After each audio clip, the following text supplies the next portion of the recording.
we had talked about fuels. What are fuels? Which can burn to give us light and energy. ठीक है, light और heat energy मिलता है हमको ना। ये जो लाइट और हीट एनर्जी हमको मिल रहा है, ये किन चीजों पे डिपेंड करेगा? फ्यूल के कैलोरीफिक वैल्यू पे। ना what is calorific value? 1 gram of fuel के बर्निंग से कितना kilo joules of energy produce होता है, that is calorific value. yesterday we had considered some fuels, let us cow dung, फिर आपका केरोसिन, पेट्रोल वगैरह हमने देखा। तो कौन सा जितना जो ज्यादा fuel, so the best fuel is hydrogen. लेकिन हाइड्रोजन अनकंट्रोलेबल है, मतलब अभी तक हमने हाइड्रोजन को कंट्रोल करने का मैकेनिज्म नहीं बनाया, ठीक है। That is the reason we are using it only in rocket fuels, जहां पे हम इंसान को नहीं भेज रहे हैं। रॉकेट हमने लॉन्च किया, उसको किसी सैटेलाइट पे भेजना है जहां पे इंसान की जान को खतरा नहीं है, ठीक है। वैसी चीजों पे हम हाइड्रोजन को अभी यूज कर रहे हैं। लेकिन फिलहाल हाइड्रोजन का मतलब कोई गाड़ी हमने ऐसी नहीं बनाई है जिसमें जो हाइड्रोजन पे रन होता हो, ठीक है। This is the best of all fuels, but it is the fuel of the future. We will have to devise and take proper steps in order to use hydrogen as a fuel. So we had considered some fuels yesterday. Also, what had we learned yesterday कि fuels के 3 types होते हैं, एक solid fuel, एक liquid fuel and एक gaseous fuel. Gaseous fuels आपके best होते हैं, क्यों? क्योंकि they are easily transportable. आपने पाइपलाइन, अभी देखो जैसे पूरे कामोटे में गैस पाइपलाइन है, तो through this pipeline the gas is reaching every house hold. समझ में आ रहा है? सिलेंडर्स की अभी जरूरत भी नहीं है, और अगर सिलेंडर्स हम लेते भी थे तो भी वो इजीली ट्रांसपोर्टेबल है। सिलेंडर इजीली ट्रांसपोर्टेबल है। अब समझो वो एक सिलेंडर है, उसको कैरी करना ज्यादा आसान है कि कोई लिक्विड को कैरी करना ज्यादा आसान है? उसको कैरी करना ज्यादा, क्योंकि लिक्विड छलकेगा भाई साहब, गिरेगा, ठीक है। बट यहाँ पे ये नहीं हो पाएगा। तो इसीलिए first of all they are easily transportable, they are cheap and easily accessible as well, ठीक है। इसके वजह से अभी हमारा ज्यादा करके प्रेफरेंस किसमें है? गैसियस फ्यूल के यूजेज में है। और गैसियस फ्यूल्स आपका कोई रेसिड्यू नहीं बचाता है।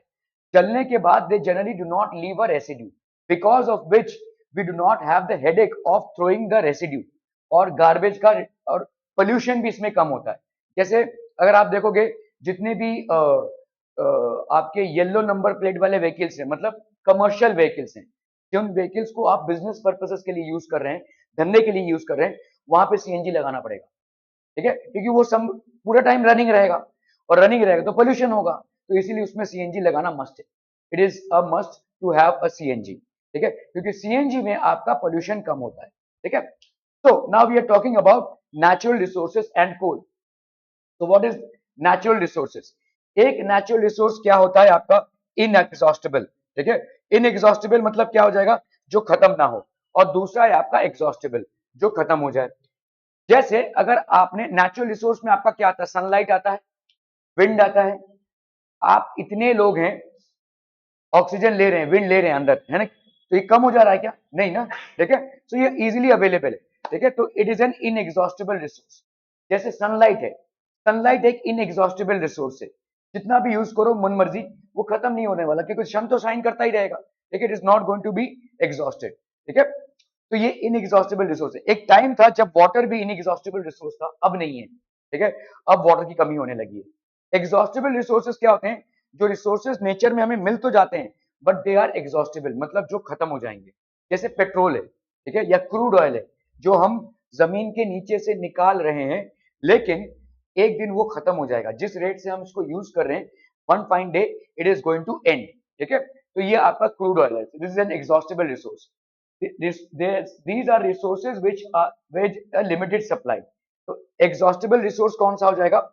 ठीक है, these are resources of which there is a limitless supply, sorry, inexhaustible inexhaustible resource मतलब क्या हो जाएगा? Inexhaustible resource, these are resources of which there is a limitless supply, such as sunlight. Sunlight का लिमिटलेस सप्लाई है, ठीक है, okay. और क्या है भाई साहब? एयर, लिमिटलेस सप्लाई है, ठीक है। तो आप इसको पहले लिख लीजिए, these are resources of which there is a limitless supply. These are resources of which there is a limitless supply.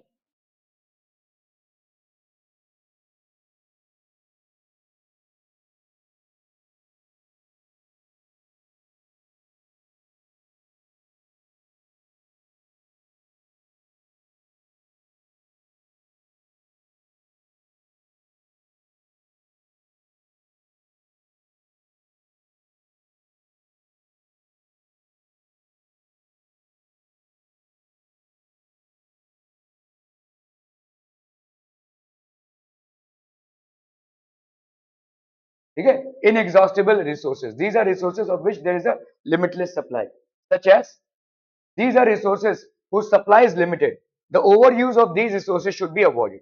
तो भाई साहब यहाँ पे सप्लाई लिमिटेड है, जैसे फॉरेस्ट, अभी आपने न्यूज में सुना होगा, हैदराबाद के उधर एक फॉरेस्ट को पूरा काटा जा रहा है, वहां से डेवलपमेंट होगा, वहां पे फैक्ट्रीज लगेंगी या जो भी है, तो वहां पे जितने भी वाइल्ड एनिमल्स है वो कहाँ जाएंगे, सब चितर बितर हो रहे हैं, पिकअप्स हैं, then we have basically deers हैं, वो सब चितर बितर हो रहे हैं। तो कुछ सालों पहले यहाँ पे बॉम्बे में जो आर्य कॉलोनी है, जो गोरेगांव के उधर है, वो एक फॉरेस्ट रिजर्व है बेसिकली, उसको भी काटने का प्लान चल रहा था, तो लोगों ने काफी प्रोटेस्ट किया। ठीक है, तो ये जो फॉरेस्ट रिसोर्सेज है, these are resources who supply is limited, इनकी सप्लाई लिमिटेड है, the over use of these resources should be avoided. ठीक है, इनका ओवर यूज, तो ये आपके एग्जॉस्टेबल रिसोर्स हैं, देख लीजिए इसको, एग्जॉस्टेबल रिसोर्स। ठीक है, this is basically an exhaustible resource, फटाफट फटाफट, quick quick quick, exhaustible resource क्या हो जाएगा, these are resources whose supply is limited, इनका एक लिमिटेड सप्लाई है।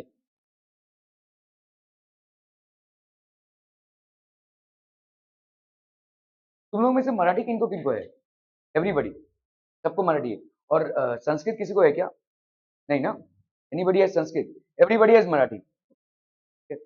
So these are resources whose supply is limited. The overuse of these resources should be avoided. Overuse मतलब आप सब cut कर रहे हैं, ट्रीज को सब कट कर दिया, इससे क्या होगा, पूरा जनजीवन अस्त व्यस्त हो जाएगा, तो entire biosphere will be destroyed. ठीक है, और वो आपको इम्पैक्ट करेगा ही करेगा, this is going to impact you. ठीक है, so these are resources whose supply is limited, the overuse of these resources should be avoided, such as wildlife। Wild life जो है हमारा, डियर्स आपके, तो वाइल्ड लाइफ हमारे लिए जरूरी क्यों है, क्योंकि हमारे इकोसिस्टम में कोई एक चीज भी अगर गायब हो जाती है तो उसका इंपैक्ट सबको आएगा, it is going to impact everyone. ठीक है, so it is very important for the preservation of wildlife, these are resources और supply is limited, the over use of these resources should be avoided, such as wildlife. Coal, आज देखो India के पास कोल नहीं है, एक time पे India कोल का राजा हुआ करता था। ठीक है, अभी धीरे धीरे कोल खत्म हो रहा है। ठीक है, we have exploited it, coal mafia था, फिर बहुत सारी चीजें हुई, कोल में काफी सारा झोल हुआ। ठीक है, मतलब लोगों ने पैसा कमाया, but at the end of the day today we are running short of coal.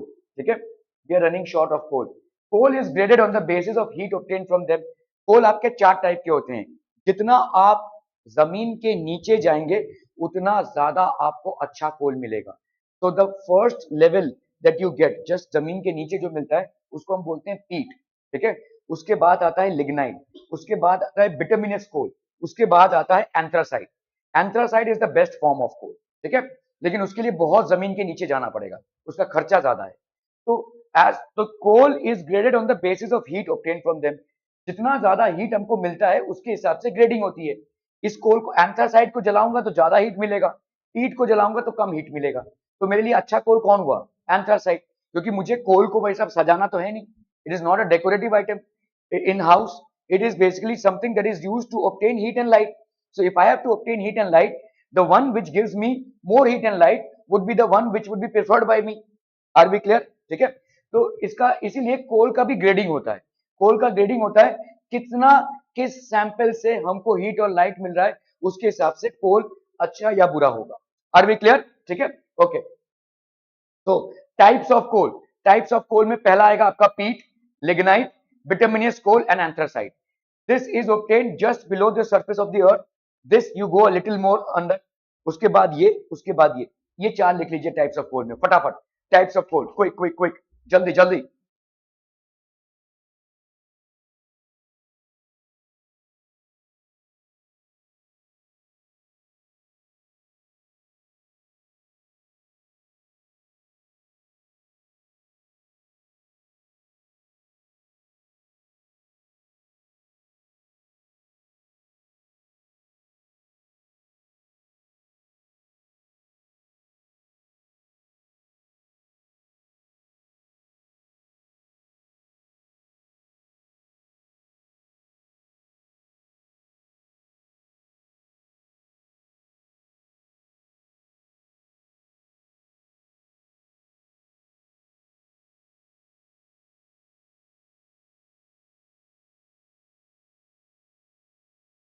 Done done, ठीक है।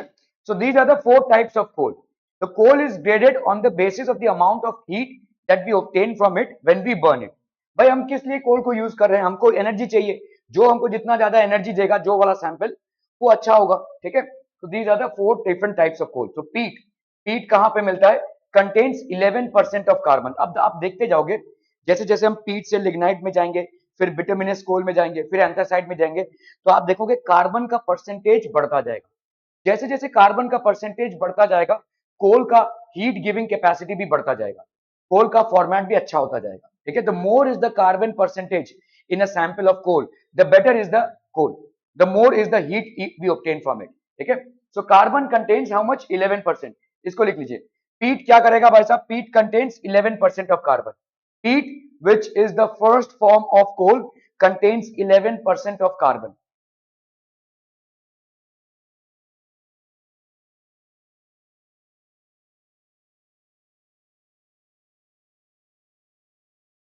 ठीक है? क्लियर है, क्लियर है, क्लियर है. ओके.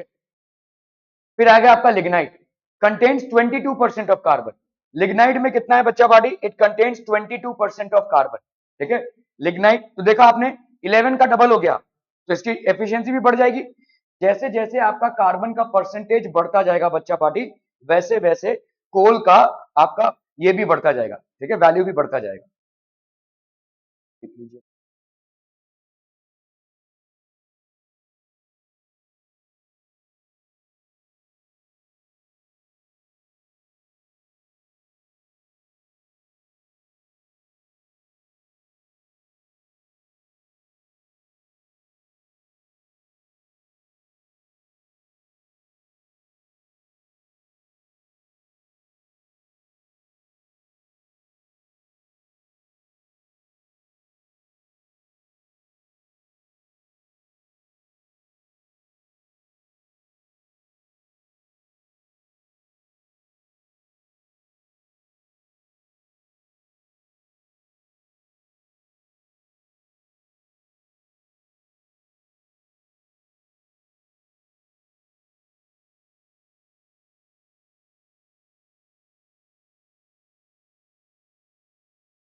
ठीक है? Contains 22% of carbon. बिटुमिनस कोल भाई साहब क्या है? Contains 60% of carbon. लिख लीजिए फटाफट. बिटुमिनस कोल देख रहे हैं आप भाई साहब, पहले क्या था? 11%, फिर आया 22%. Now this contains 60% of carbon, ठीक है? Okay. Then we have anthracite, it contains 80% of carbon, ठीक है? तो out of all these anthracite is the best coal, ठीक है? एंथ्रासाइट आपका बेस्ट कोल हो जाएगा. क्लियर है? समझ में आ रहा है?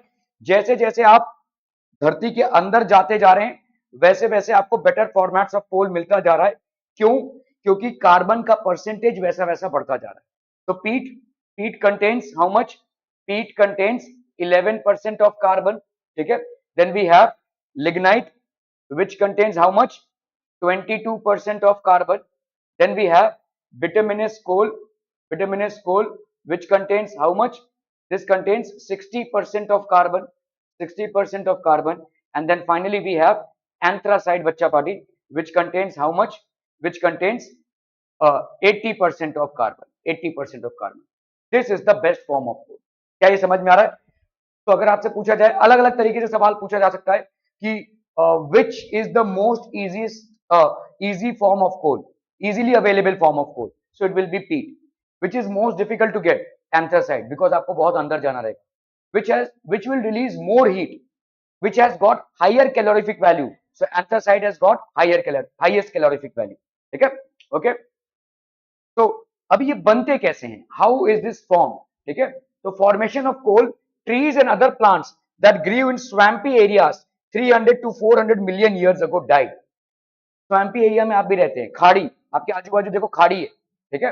इन खाड़ी एरिया में आज से 300 से 400 मिलियन ईयर्स पहले जो पेड़ मर गए थे, ऑब्वियसली पेड़ तो मरेंगे ना, after they complete their span of life they will die. तो ये जो मरकर दफन हो गए थे, उसी से बनता है कोल, ठीक है, that is how coal is made.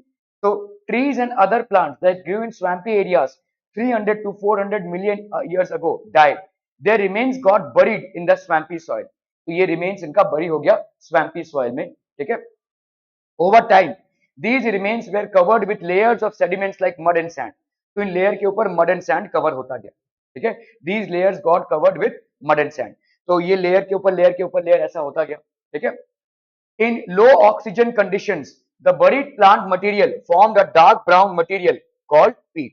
तो low oxygen conditions था यहाँ पे, ठीक है. Low oxygen conditions, they the buried plant material formed a dark brown material called peat.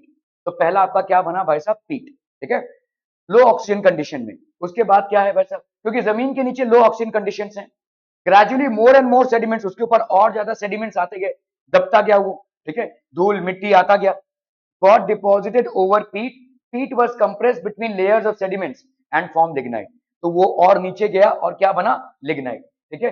धीरे धीरे और नीचे गया भाई साहब, फर्दर कंप्रेशन, और ज्यादा कंप्रेस होता गया. जितना ज्यादा वो नीचे जाता गया उतना उसका फॉर्मेट चेंज होता गया. तो जमीन के जस्ट नीचे ही क्या बना, पीट. पीट दबता गया दबता गया दबता गया और नीचे गया, तो ये क्या बना, लिग्नाइट. ये और कंप्रेस होता गया, नीचे गया, तो ये क्या बना, बिटुमिनस कोल. फर्दर कंप्रेशन, कंप्रेशन मतलब ये दब रहा है ना भाई साहब जमीन के नीचे, धीरे धीरे धीरे धीरे दब रहा है. फर्दर कंप्रेशन, और ये कोई एक दो दिन की बात, एक दो दिन की बात नहीं है. It is happening for many years, millions of years, ठीक है. हम जिस रेट से इसको यूज कर रहे हैं वो अलग बात है, but is forming from millions of years, ठीक है. ओके, तो आपका bituminous coal. Even further compression resulted in the formation of anthracite. और ज्यादा कंप्रेशन होने के बाद क्या बना, ये एंथ्रासाइट बन गया, which is the best form of coal, ठीक है. Okay, explain why fossil fuels are exhaustible natural resources. क्यों, because fossil fuels are form from where, dead remains of plants and animals, ठीक है. And these are dead remains of plants and animals that have decomposed 300 to 400 million years ago. The rate at which we are using them and the rate of decomposition is very slow. आप देखो 200-300 million years लगे हैं ये fossil fuels को बनने के लिए, और आप जिस रेट से इसको यूज कर रहे हैं, तो हमारा why are they exhaustible? Because the rate of our usage, ठीक है, is much greater than the rate of their formation. The rate of their formation is very slow, ठीक है. ये लिख लीजिए भाई साहब, रेट ऑफ आवर यूजेज, हम जिस तरह से इसको यूज कर रहे हैं, is much greater than the rate of their formation. वो जिस रेट से बनते हैं उससे कहीं ज्यादा रेट से हम उनको यूज कर रहे हैं. The rate of our usage is much greater than the rate of their formation.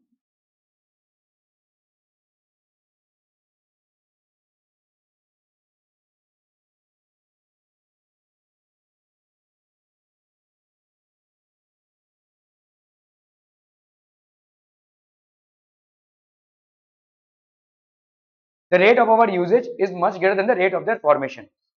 बहुत धीरे वो बन रहे हैं, लेकिन हम बहुत जल्दी उसको यूज कर रहे हैं, ठीक है. It has taken approximately 300 to 400 million years for their formation, ठीक है. इनके फॉर्मेशन के लिए भाई साहब इतना टाइम लगा है, ठीक है. It has taken 300 to 400 million years for their formation, ठीक है. So explain why fossil fuels are. Define natural resources. तो natural resources क्या हो जाएंगे, natural resources are resources which are produced by nature. और resources होते क्या हैं, which we can use for our benefit. So natural resources are of two types. What are they? Exhaustible and inexhaustible. The one which is not going to get exhausted after our usage, let's say sunlight or wind, so that is called inexhaustible. And the one which is going to get exhausted if we are not putting a limit, limitless use के बाद वो exhaust हो जाएगा, इसको अपन क्या बोलेंगे, exhaustible resource, ठीक है. तो name the best quality coal, कौन हो जाएगा, anthracite. It is the coal which is found at the deepest level and it contains approximately 80% of carbon. The highest percentage of carbon is in anthracite, ठीक है. So this was about coal. Explain the formation of coal. Coal is formed in 4 stages. Now coal is formed by the decomposition of dead plants and animals 300 to 400 million years ago in swampy areas, ठीक है. So ये swampy areas में the first level of decomposition gave us what, peat. This peat got compressed more and it formed lignite. For further more years it got compressed more and it went further deeper down and it formed bituminous coal. It was subjected to more pressure and then it formed anthracite. ठीक है, that is how the 4 formats of coal were formed. ठीक है, clear है? Explain the formation of coal. अभी हम बात करेंगे भाई साहब, तो कोल की बातें हो गई, अभी हम बात करेंगे कोक, कोल गैस. ठीक है, सो व्हाट इज कोल? ठीक है, coal is process further to obtain useful. अभी कोल को हम प्रोसेसिंग करते हैं, जैसे फूड की प्रोसेसिंग होती है वैसे कोल की भी प्रोसेसिंग होती है. Coal is process further to obtain materials like coke, ठीक है, coal gas and coal tar. ठीक है, so what we obtain is coke, coal gas and coal tar. Coke, coal gas and coke tar. तो आपका coke क्या हो जाएगा? What is coke? ठीक है, it is tough, porous and black substance. ये टफ, पोरस, पोरस मतलब इसमें काफी होल्स हैं, एंड अ ब्लैक सब्सटेंस. तो coke is tough, porous and a black substance. ठीक है, okay. It is an almost pure form of carbon. एक pure form of carbon है. ठीक है, okay. Coke is used in the manufacture of steel and in extraction of many metals. ठीक है, तो steel के मैन्युफैक्चरिंग में बहुत ज्यादा क्वांटिटी में कोल यूज होता है और दूसरे मेटल्स के मैन्युफैक्चरिंग में भी. ठीक है, okay. Then we have what? Coal gas. So coal gas होता क्या है भाई साहब आपका? This is basically coal gas was used for street lighting. पहले के जमाने में, जैसे आपके यहाँ पे अभी जो स्ट्रीट लाइट्स हैं वो बेसिकली सोलर लैंप्स हैं, वहां पे सोलर लगा हुआ है और सोलर एनर्जी से वो चलता है. ठीक है, तो ये या इलेक्ट्रिसिटी से चलता है, जैसा भी चल रहा हो आपका स्ट्रीट लाइट, इलेक्ट्रिसिटी से चलता हो या सोलर लैंप से चलता हो, जैसे भी चलता हो. But there was a time when coal gas was used for street lighting for the first time in London in 1810 and New York around 1820. तो स्ट्रीट लाइटिंग में यूज होता था ऐसे भाई साहब, आपका कवर्ड स्ट्रीट लाइट था और उसमें ऐसे कोल गैस यूज होता था ताकि लाइट बना रहे स्ट्रीट लाइटिंग में. ठीक है, ओके. कोल टार.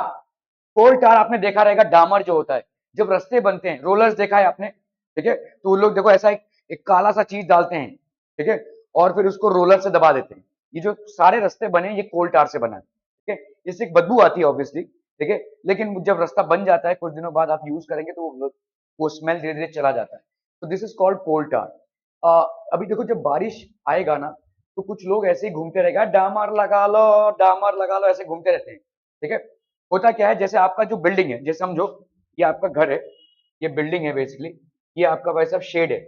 ठीक है, इस शेड के ऊपर यहाँ पे कोल टार लगाते हैं क्योंकि यहाँ पे कभी कभी लीकेज होता है. तो कोल टार लगा देंगे तो लीकेज नहीं होगा. ये कोल टार लगाते हैं, कोल टार का पॉलिश कर देते हैं, तो उसको लोग बर्न करते हैं और फिर उसको लगाते हैं. ठीक है, तो ये कोल टार ऐसा एक ब्लैक थिक लिक्विड होता है और ये वाटर को अलाउ नहीं करता है अंदर से जाने के लिए. ठीक है, okay. It is black thick liquid with N unpleasant smell. Products obtained from coal tar are used as starting materials for manufacturing various substances. बहुत सारे substances बनते हैं, बहुत सारे दवाइयां बनती हैं इनसे, ड्रग्स. ठीक है, सिंथेटिक डाइज बनती हैं. ठीक है, डाइज मतलब जिससे हम कलर करते हैं. ठीक है, सिंथेटिक डाइज. तो आपके कपड़ों में जो कलर यूज होता है, synthetic dyes, that is there. Naphthalene balls. ये नैप्थलीन बॉल्स क्या होते हैं? देखो अगर आप पब्लिक टॉयलेट में जाओगे तो आपको नैप्थलीन बॉल्स मिलेंगे वहां, है ना. So these are naphthalene balls. ये स्मेल को रिड्यूस करते हैं और इनके स्मेल से दूसरे बैक्टीरिया भागते हैं. तो कभी कभी हम जब अलमारियों में कपड़े को रखते हैं, जैसे यहाँ पे आपके यहाँ तो विंटर नहीं है, लेकिन अगर आप नॉर्थ में जाएंगे तो विंटर्स होते हैं और विंटर्स में जो स्वेटर या कंबल हमने यूज किया वो समर्स में ऑब्वियसली हम यूज नहीं करने वाले हैं. तो उसको हमने धो धा के साफ करके हमने कबर्ड में रख दिया. इस कबर्ड में हम ऐसे नैप्थलीन बॉल्स रख देते हैं. ये नैप्थलीन बॉल से क्या होता है, इसके स्मेल, ये बेसिकली कैसा होता है, ये ड्राई होने लगता है, ये उड़ने लगता है. कपूर देखा है आपने? कपूर, कैंफर, अगर आप उसको खुले में रख देंगे तो उड़ जाएगा, वो कल आपको नहीं मिलेगा. तो वो सॉलिड से डायरेक्टली किस में कन्वर्ट हो रहा है? गैस में कन्वर्ट हो रहा है.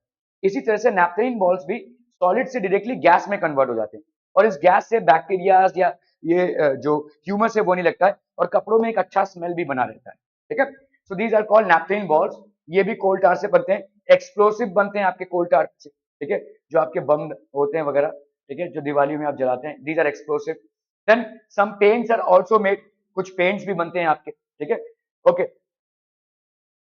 तो formation of petroleum and natural gas, तो ये बना कैसे था? ठीक है, how was it form? So over a period of millions of years, it took millions of years for their formation. ठीक है, okay. Tiny marine organisms died and settled on the ocean floor. तो जो marine organisms हैं वो मर गए और ocean floor में सेटल हो गए. ठीक है, Over millions of years, tiny marine organisms died and settled on the ocean floor. Over time, this layer of dead organisms was covered beneath sediments. तो आपका ये जो dead layer था, ये sediments के beneath cover हो गया, ठीक है? Okay. So enormous heat and pressure transformed the remains to petroleum and natural gas. तो इसने किसको ट्रांसफर कर दिया भाई साहब? पेट्रोलियम एंड नेचुरल गैस, ठीक है? Okay. Rising through porous rocks like sandstone, petroleum and natural gas reached a layer of impermeable rock and were trapped below it. तो ये आपका देखो पेट्रोलियम और नेचुरल गैस है, कहां पे रह गया ये? रॉक्स के नीचे रह गया ये, ठीक है? So rising through porous rocks like sandstone, petroleum and natural gas reached a layer of impermeable rock. Impermeable rock मतलब क्या होता है? जो रॉक से अलाउ ना करे, ठीक है? जो रॉक से आप नीचे ना जा सके.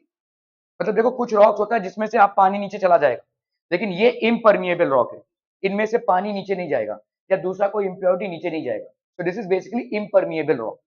इम्परमिएबल जो परमिट ना दे, मतलब जो परमिशन ना दे, ठीक है? ऐसे रॉक्स जिनमें से पानी ना जा पाए, ठीक है? So these were impermeable rock and were trapped below it, ठीक है? Okay. So which is the purest form of carbon? Anthracite. अगर कोल में देखेंगे, which contains how much? Almost 80% of carbon. What is coal gas? What are its uses? हमने देखा coal gas के street light में पहले यूज होता था, ठीक है, for lighting purposes. What is the difference between coke and coal? Coke, coke, okay, and coke is has got more industrial uses than coal, ठीक है? Explain the process of formation of petroleum. So impermeable rock के beneath ये petroleum form हुआ है for thousands of years, ठीक है? Okay. Refining of petroleum. अभी देखो हम जब ये देखो तेल निकाल रहे हैं यहां से, ये जमीन के बहुत नीचे इम्परमिएबल रॉक के नीचे क्या है? क्रूड ऑयल है, कच्चा तेल बोलते हैं हम इसको. इस तेल को निकाला जा रहा है, ठीक है? उस तेल को आप यूज नहीं कर सकते हैं, उसको रिफाइन करना पड़ेगा. उसको अगर आपको पेट्रोलियम में, डीजल में, केरोसिन में कन्वर्ट करना है तो you have to refine. There is a process of refining, ठीक है? So how is this process done? Petroleum and natural gas are extracted by drilling through impermeable rocks. तो impermeable rock है वो permit ही नहीं करते हैं, तो हमको ड्रिल करना पड़ेगा बस. तो ड्रिल करते करते करते करते हम जमीन के अंदर जा रहे हैं, ठीक है? ड्रिलिंग आपने देखा होगा ना, कभी ड्रिल मशीन चलाते हैं, ये बड़े बड़े ड्रिल मशीन होते हैं. वो ड्रिलिंग से आप नीचे जा रहे हैं, you are actually going inside, inside, inside, inside, and inside. ठीक है? So this is basically drilling that is happening. Petroleum and natural gas are extracted by drilling through the impermeable rocks. ठीक है? तो ये ड्रिलिंग है, चल रही है वैसा. पेट्रोलियम और crude oil is a complex mixture of solid, liquid and gaseous hydrocarbons. ठीक है? इसको लिख लीजिए. पेट्रोलियम और क्रूड ऑयल जो हम निकालते हैं जमीन के अंदर से, ठीक है?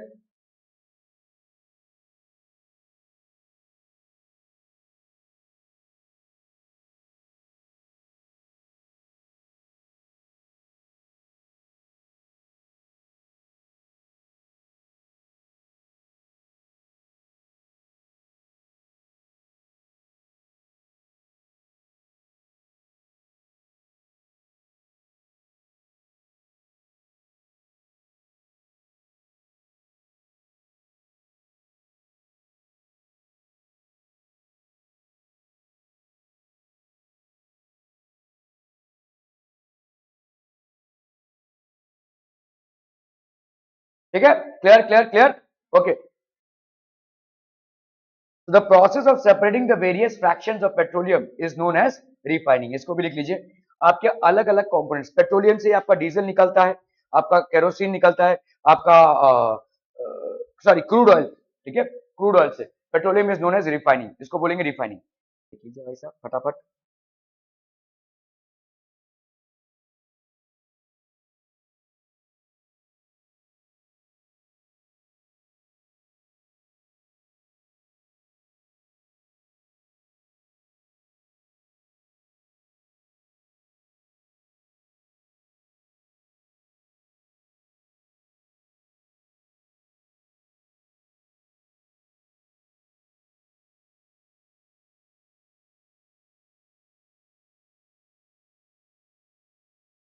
ठीक है? क्लियर है? Okay. This is known as refining. It is carried out by in a petroleum refinery. Okay. So आपका देखो यहाँ पे फ्रैक्शनल डिस्टिलेशन हो रहा है. This is basically a process of fractional distillation. In this process petroleum is introduced in a fractionating column. ये आपका एक फ्रैक्शनेटिंग कॉलम है. It is tall cylindrical structure fitted with horizontal trays. petroleum is heated to 400 degree centigrade, तो 400 degree. As the vapors of petroleum rise inside the fractionating column, they cool and condense at different heights. तो अलग अलग Heights में ये cool और condense होकर निकल रहे हैं.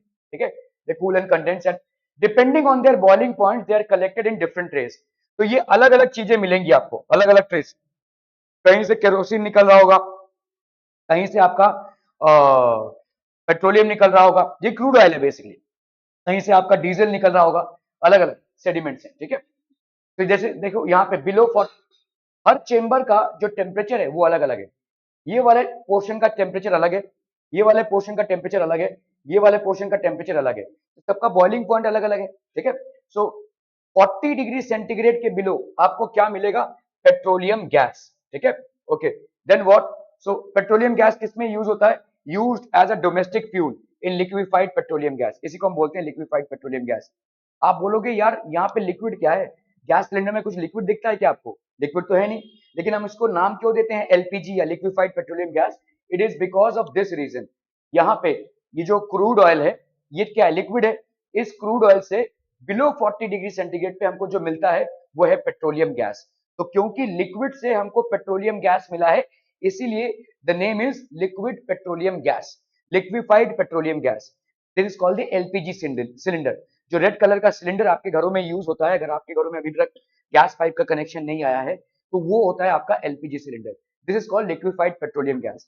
तो in a fractionating column when you put the crude oil below a temperature of 40 degree centigrade, what you get is petroleum gas, and this is used as the primary cooking fuel.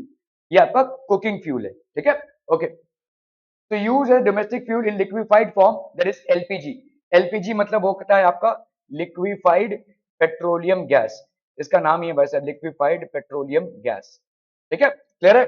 Okay okay okay. फिर भाई साहब 40 to 170 degree centigrade क्या मिलेगा आपको? Petrol. आपको मालूम है petrol क्या होता है. ठीक है, so petrol is used in different vehicles. Okay, तो use as a fuel in automobiles, in dry, तो ऑटोमोबाइल्स में यूज होता है. ठीक है, इन ड्राई क्लीनिंग.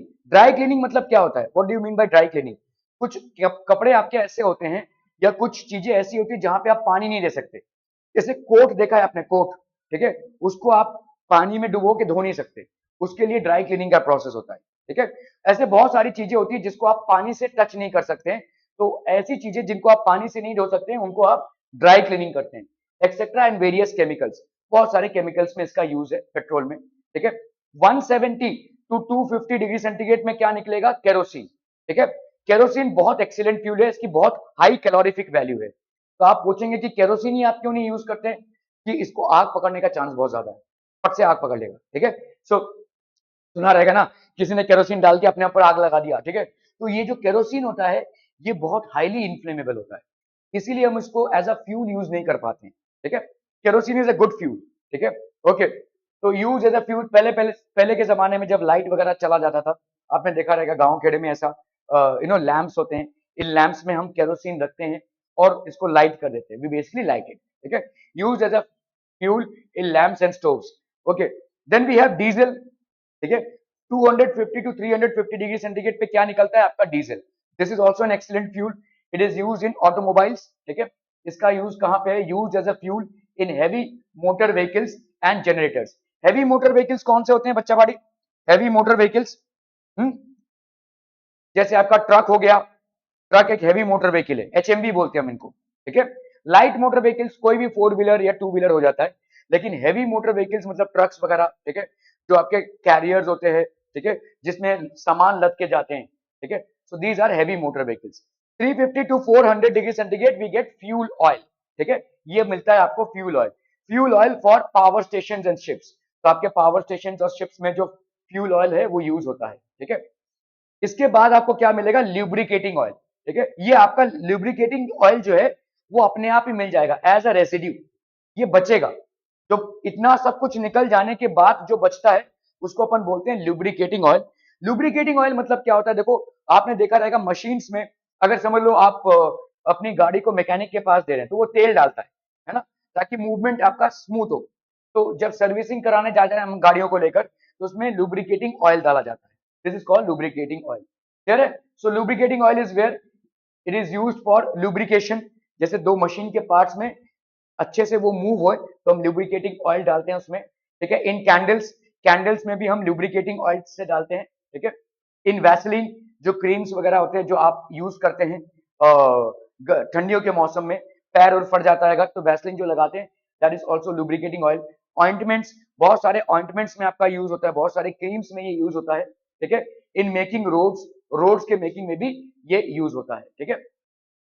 तो एक बार फिर से बच्चा पार्टी, यहाँ पे आप देख लीजिए, ये है आपका fractionating column. So this is what बच्चा party, this is a fractionating column, ठीक है। ये आपका हो जाएगा, दिस इज अ फ्रैक्शनेटिंग